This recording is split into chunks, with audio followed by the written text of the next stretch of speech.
পশ্চিমবঙ্গের সমস্ত সরকারি স্কুলের ছাত্রছাত্রীদের জন্য বিরাট খুশির খবর।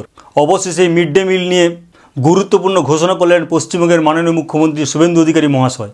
প্রাইমারিতে অনেকটাই বরাদ্দ বেড়ে গেল। সরকারের টার্গেট ছাত্রছাত্রীদের প্রোটিনযুক্ত খাওয়াতে হবে। আজকের ভিডিওতে তোমরা জানবে পশ্চিমবঙ্গের সমস্ত সরকারি স্কুলের ছাত্রছাত্রীদের মিড ডে মিলে আগে বরাদ্দ কত ছিল, বর্তমানে বরাদ্দ কত হলো এবং এই বরাদ্দ কবে থেকে কার্যকরী হবে, এবং সেই সঙ্গে পশ্চিমবঙ্গের মাননীয় মুখ্যমন্ত্রী শুভেন্দু অধিকারী মহাশয়ের রয়েছে কিছু গুরুত্বপূর্ণ ঘোষণা। তো বন্ধুরা, আজকের ভিডিওটি খুবই গুরুত্বপূর্ণ তোমাদের কাছে, তাই ভিডিওর শুরু থেকে শেষ পর্যন্ত বিনা স্কিপ করে ভালোভাবে পুরোটা দেখবে।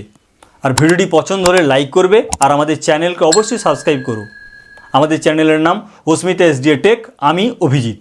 তো বন্ধুরা, তোমরা যারা শিক্ষার সঙ্গে ডাইরেক্ট যুক্ত আছো, কারণ তোমাদের বাড়ির ছেলেমেয়েরা কেউ না কেউ সরকারি স্কুলে পড়াশোনা করে বা পাস করে বেরিয়েছে, বা সামনে সেশনে হয়তো আবার অ্যাডমিশনও নেবে। সরকারি স্কুলে যারা পড়াশোনা করে তারা সবাই জানে মিড ডে মিল ব্যাপারটা কী, এবং আশা করি তোমরাও ভালো করে জানো। সেই মিড ডে মিল নিয়ে কী আপডেট এসছে সেইগুলো দেখো, এখন আলোচনা করছি। দেখো, মিড ডে মিল বিরাট ঘোষণা, পিএম পোষণ, প্রাইমারিতে বরাদ্দ বাড়ল। অর্থাৎ বন্ধুরা, তোমরা কি এটা জানো যে মিড ডে মিলের বর্তমান নাম চেঞ্জ হয়েছে পিএম পোষণ, এবং এই পিএম পোষণ অর্থাৎ মিড ডে মিল নিয়ে মাননীয় মুখ্যমন্ত্রী বিরাট ঘোষণা করেছেন। কি ব্যাপারে না, প্রাইমারিতে বরাদ্দ বাড়লো। অর্থাৎ প্রাইমারিতে বরাদ্দ আগে যা ছিল এখন বরাদ্দ অনেকটাই বেড়ে গেল। বরাদ্দ আগে ছিল প্রাইমারিতে 6 টাকা 78 পয়সা, আপার প্রাইমারি 10 টাকা, হাই স্কুলে 10 টাকা। এইটা ছিল আগের বরাদ্দ। বর্তমানে বরাদ্দ দেখো, বর্তমানে হলো প্রাইমারি 10 টাকা, আপার প্রাইমারি এবং হাই স্কুল সেই 10 টাকা। অর্থাৎ মূলত এই প্রাইমারি যেটা 6 টাকা 78 পয়সা ছিল সেইটা বেড়ে গিয়ে হচ্ছে 10 টাকা, আর আপার প্রাইমারি এবং হাই স্কুল আগেও ছিল 10 টাকা, বর্তমানেও থাকছে 10 টাকা। অর্থাৎ পুরোটাই আনচেঞ্জ। কার্যকরী তারিখ অর্থাৎ যে প্রাইমারিতে বরাদ্দটা বাড়লো এটা কবে থেকে কার্যকর হবে সেই ডেটও কিন্তু ঘোষণা করে দিয়েছেন মাননীয় মুখ্যমন্ত্রী।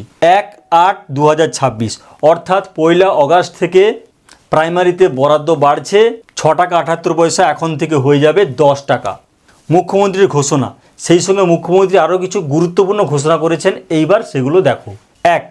প্রাইমারিতে বরাদ্দ বাড়ানোর জন্য বাড়তি অর্থ রাজ্য সরকার প্রদান করবে। অর্থাৎ বরাদ্দ যখন বেড়েছে তাহলে বাজেটটা অনেকটাই বেড়ে গেল, সেই বাড়তি যে টাকাটা যেটা লাগবে সেটা কিন্তু রাজ্য সরকার পেমেন্ট করবে। 2. 1 অগাস্ট পাইলট প্রজেক্ট হিসাবে কলকাতার একটি বড় অংশ ইসকনের দ্বারা মিড ডে মিল বিতরণ হবে। বন্ধুরা, তোমরা অলরেডি অনেকে এটা জানো যে 1 আগস্ট পাইলট প্রজেক্ট করা হচ্ছে। সেই পাইলট প্রজেক্টের দিনে মিড ডে মিলটা সার্ভ করা হবে কাদের দিক থেকে? ইসকনের থেকে। 3. ইসকন সাত্ত্বিক শুদ্ধ প্রোটিনযুক্ত খাবার পরিবেশন করবে। এইমাত্র যেটা বললাম, তাহলে ইসকন খাবারটা পরিবেশন করবে এবং সেটা পুরোটা হাইজেনিক হবে এবং প্রোটিনযুক্ত তো বটেই। 4. এছাড়াও SHG এর মাধ্যমে প্রোটিনযুক্ত ডিম আলাদা করে দেওয়ার ব্যবস্থা করা হয়েছে। অর্থাৎ এছাড়াও সব জায়গায় তো ইসকনের দ্বারা সম্ভব হচ্ছে না, তাহলে তার বাইরে যেগুলো রয়ে যাবে সেখানে SHG সেলফ হেল্প গ্রুপ, এই গ্রুপ কি করবে না প্রোটিনযুক্ত খাবার আলাদা করে ব্যবস্থা করে দেবে। সেই প্রোটিনযুক্ত খাবারে কিন্তু ডিম থাকবে। 5. আগামী দিনের ভবিষ্যৎ ছাত্রছাত্রীদের যাতে প্রোটিনযুক্ত খাবার দেওয়া হয় সেই জন্যই কিন্তু পশ্চিমবঙ্গের মাননীয় মুখ্যমন্ত্রী এই প্রাইমারি 6 টাকা 78 পয়সাকে বাড়িয়ে 10 টাকা করেছেন। তো বন্ধুরা, বুঝতেই পারলে যে মিড ডে মিলে মেনলি প্রাইমারি সেকশানকে অনেকটাই বরাদ্দ বাড়ানো হয়েছে। আগে ছিল 6 টাকা 78 পয়সা, এখন সেটা বেড়ে হলো 10 টাকা। আর আপার প্রাইমারি এবং হাই স্কুলের বরাদ্দ একই থাকছে। সরকারের মূল টার্গেট হলো উপযুক্ত প্রোটিনযুক্ত খাবার খাইয়ে যাতে ভবিষ্যৎ প্রজন্মকে ভালো করে প্রোটিনযুক্ত খাবার খাইয়ে সুরক্ষা দেওয়া হয়। তো পশ্চিমবঙ্গ সরকারের এই যে উদ্যোগ সত্যি একটা সাধুবাদ জানানোর যোগ্য। যাই হোক বন্ধুরা, আজকের এই ছোট্ট ভিডিওটি কেমন লাগলো? যদি ভালো লাগে অবশ্যই লাইক করো আর আমাদের চ্যানেলকে তোমরা সাবস্ক্রাইব করবে। এরপরও যদি মিড ডে মিল নিয়ে কোনো রকম আপডেট আসে তা আমি ডেফিনেটলি তোমাদের সঙ্গে শেয়ার করব। আর যে কোনো ট্রেন্ডিং টপিকের আপডেট পেতে হলে আমাদের চ্যানেলটিকে সাবস্ক্রাইব করতেই হবে। আজকের ভিডিওটি এই পর্যন্ত। Thank you.